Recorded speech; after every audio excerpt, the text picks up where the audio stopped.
झारखंड एक ऐसा राज्य जहां वीर सपूतों ने अंग्रेजों के विरुद्ध अंतिम सांस तक विद्रोह की ज्वाला सुलगाई रखी और अपने प्राण देकर रक्त से क्रांति की मशाल सुलगाने वाले महाकाव्य में संकलित हो गए।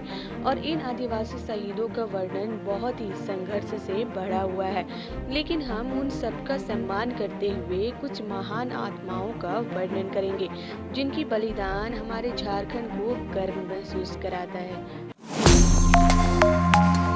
11 फरवरी 1750 ईस्वी में जन्मे तिलका मांझी, जिनका जन्म सुल्तानगंज के एक छोटे से गांव के संथाल परिवार में हुआ था, जिनका गोत्र मुर्मू था। तिलका मांझी की अमर की दूरदृष्टि ने अंग्रेजों की इच्छा को उसी समय भांप लिया था जब अंग्रेजों ने सन 1767 ईस्वी में झारखंड में पांव रखा था। जब 17 वर्ष के इस किशोर ने तुरंत भांप लिया था कि पहले से राजाओं, नवाबों और जमींदारों के शोषण एवं अत्याचारों से पीड़ित झारखंड एक नई मुसीबत के हाथ में जा रहा है। संथाल जाति के तिलका मांझी एक योग्य वक्ता और कुशल तीरंदाज थे। वे जिस कार्य को करने की ठान लेते थे उसे पूरा करके ही सांस लेते थे।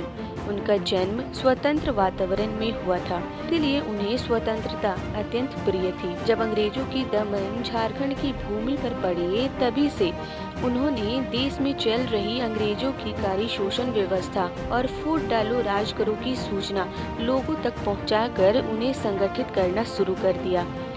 जब एक दल तैयार हो गया तो तिलका मांझी ने इन विदेशी शासकों के खिलाफ भागापुल के वनचरी जोर में विद्रोह की शुरुआत कर दी। अंग्रेज अधिकारी ऑगस्टिन क्विकलैंड जब राजमहल क्षेत्र का अधिरक्षक बनकर आया तो उसने फूट डालने का काम शुरू कर दिया।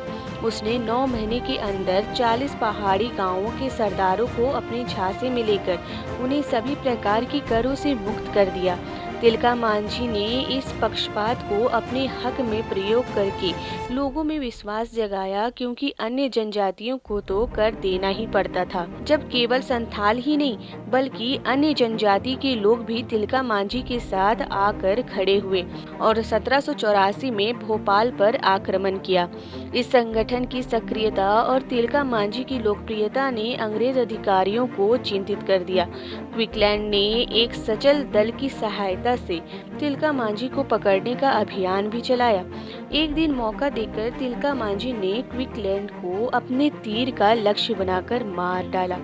उनके छापामार हमलों से अंग्रेजों को बहुत हानि उठानी पड़ी थी और दुर्भाग्यवश तिलका मांझी को कुछ दिनों में पकड़ लिया गया और सन 1785 में उन्हें भागलपुर में बरगद के पेड़ से लटकाकर फांसी दे दी गई।